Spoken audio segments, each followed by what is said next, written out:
ನಾವೇನಾದ್ರೂ ನೋವಲ್ಲಿದ್ರೆ ಬೇಜಾರಲ್ಲಿದ್ರೆ ಸ್ವಲ್ಪ ಹೊತ್ತು ಹೊರಗಡೆ ಹೋಗಿ ಫ್ರೆಂಡ್ಸ್ ಜೊತೆ ಟೈಮ್ ಸ್ಪೆಂಡ್ ಮಾಡಿ ಬಂದ್ರೆ ನಮ್ಮ ಮನಸ್ಸಿಗೆ ಸ್ವಲ್ಪ ನೆಮ್ಮದಿ ಅಂತ ಸಿಗುತ್ತೆ. ಯಾಕೆ ಹೀಗಾಗತ್ತೆ ಅಂತ ನಿಮ್ಗೆ ಗೊತ್ತಾ? ನಮ್ಮ ದೇಹದಲ್ಲಿ 4 ಹ್ಯಾಪಿ ಹಾರ್ಮೋನ್ಗಳಿದೆ. ಅದೇನಂದ್ರೆ ಆಕ್ಸಿಟೋಸಿನ್, ಡೋಪಮೈನ್, ಸೆರೋಟೋನಿನ್ ಹಾಗೂ ಎಂಡಾರ್ಫಿನ್. ಈ 4 ಹ್ಯಾಪಿ ಹಾರ್ಮೋನುಗಳ ವ್ಯತ್ಯಾಸದಿಂದ ನಮ್ಮ ದೇಹ ಮತ್ತು ಮನಸ್ಸಿನ ಮೇಲೆ ಬಹಳಷ್ಟು ಪರಿಣಾಮಗಳು ಉಂಟಾಗತ್ತೆ.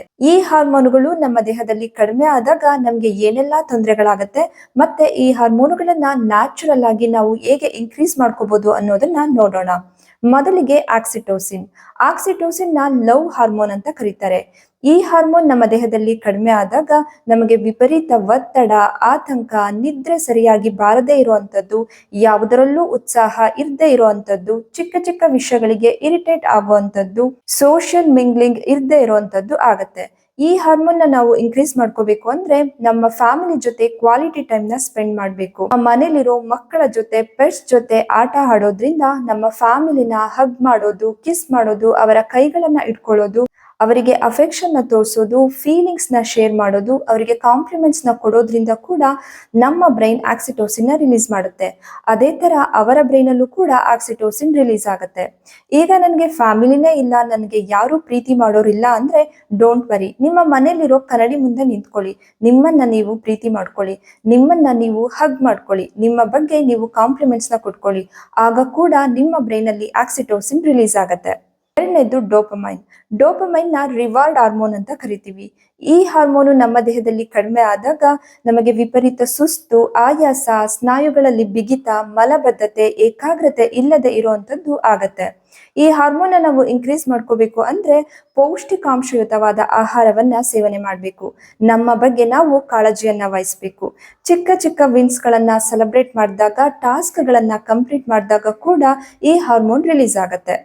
ಈಗ ನೋಡಿ, ಮಕ್ಕಳೆಲ್ಲ ಆಟ ಆಡ್ತಿರ್ತಾರೆ, ಯಾರಾದ್ರೂ ಗೆದ್ದಾಗ ಖುಷಿಯಿಂದ ಕುಣಿದಾಡ್ತಾರೆ, ಆಗ ಅವರ ಬ್ರೈನ್ ಅಲ್ಲಿ ಡೋಪಮೈನ್ ರಿಲೀಸ್ ಆಗತ್ತೆ. ಹಾಗೆ ನಾವು ಆಫೀಸಲ್ಲಿ ಏನಾದ್ರೂ ಒಂದು ಕೆಲಸವನ್ನ ಕಂಪ್ಲೀಟ್ ಮಾಡಿದಾಗ ನಮ್ಗೆ ರಿಲ್ಯಾಕ್ಸ್ ಅನ್ಸುತ್ತೆ, ಆಗ ನಮ್ಮ ಬ್ರೈನ್ ಅಲ್ಲಿ ಡೋಪಮೈನ್ ರಿಲೀಸ್ ಆಗತ್ತೆ. ಮೂರನೇದು ಸೆರೋಟೋನಿನ್. ಸೆರೋಟೋನಿನ್ ನ ಮೂಡ್ ಸ್ಟೆಬಿಲೈಸರ್ ಅಂತ ಕರಿತೀವಿ.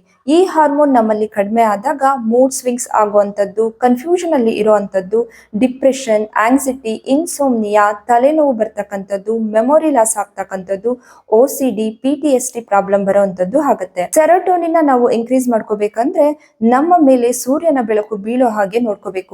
ನೇಚರ್ ಅಲ್ಲಿ ಹೆಚ್ಚು ಟೈಮ್ ಸ್ಪೆಂಡ್ ಮಾಡಬೇಕು. ಹಾಗೆ ಮೆಡಿಟೇಷನ್ ಮಾಡೋದ್ರಿಂದ, ಪ್ರಾಪರ್ ರೂಟೀನ್ ಫಾಲೋ ಮಾಡೋದ್ರಿಂದ ಕೂಡ ಸೆರೋಟೋನಿನ್ ನಾವು ಇನ್ಕ್ರೀಸ್ ಮಾಡ್ಕೋಬಹುದು. ನಾಲ್ಕನೇದು ಎಂಡಾರ್ಫಿನ್. ಎಂಡಾರ್ಫಿನ್ ನ natural pain killers, natural stress reducer ಅಂತ ಕರೀತಾರೆ. ಈ ಹಾರ್ಮೋನ್ ನಮ್ಮಲ್ಲಿ ಕಡಿಮೆ ಆದಾಗ ಬಾಡಿ ಪೇನ್ ಬರ್ತಕ್ಕಂಥದ್ದು, ಮೈಗ್ರೇನ್ ಬರೋದು, ಅಡಿಕ್ಷನ್ ಗಳಿಗೆ ಒಳಗಾಗುವಂಥದ್ದು, ದೀರ್ಘಕಾಲದ ನೋವುಗಳು. ಅಂದ್ರೆ ಸಾಕಷ್ಟು ಜನ ಹೇಳ್ತಾ ಇರ್ತಾರೆ, ನನ್ಗೆ ಈ ನೋವು ಚಿಕ್ಕ ವಯಸ್ಸಿಂದ ಇದೆ ಅಂತ. ಅಂದ್ರೆ ಅವರಲ್ಲಿ ಎಂಡಾರ್ಫಿನ್ ಹಾರ್ಮೋನ್ ಕಡಿಮೆ ಇರುತ್ತೆ. ಎಂಡಾರ್ಫಿನ್ ನ ಇನ್ಕ್ರೀಸ್ ಮಾಡ್ಕೋಬೇಕಂದ್ರೆ ಪ್ರಾಪರ್ ಆಗಿರೋ ಯೋಗ, ಎಕ್ಸರ್ಸೈಸ್, ವರ್ಕೌಟ್ ಅನ್ನ ಫಾಲೋ ಮಾಡಬೇಕು. ಹಾಗೆ ಲಾಫಿಂಗ್ ಥೆರಪಿ, ಮನಸ್ಸು ಬಿಚ್ಚಿ ನಗೋದ್ರಿಂದ ಕೂಡ ಎಂಡಾರ್ಫಿನ್ ರಿಲೀಸ್ ಆಗುತ್ತೆ. ಜೊತೆಗೆ ಮ್ಯೂಸಿಕ್ ಅನ್ನ ಕೇಳಿದಾಗ, ಮೂವೀಸ್ ಅನ್ನ ನೋಡಿದಾಗ ಕೂಡ ಎಂಡಾರ್ಫಿನ್ ರಿಲೀಸ್ ಆಗುತ್ತೆ. ಹೀಗೆ ಈ ಟಿಪ್ಸ್ ಗಳನ್ನ ಫಾಲೋ ಮಾಡಿ ನಿಮ್ಮ ದೇಹದಲ್ಲಿ ಹ್ಯಾಪಿ ಹಾರ್ಮೋನ್ಸ್ ಗಳನ್ನ ಇನ್ಕ್ರೀಸ್ ಮಾಡಿಕೊಂಡು ಹ್ಯಾಪಿ ಆಗಿರಿ.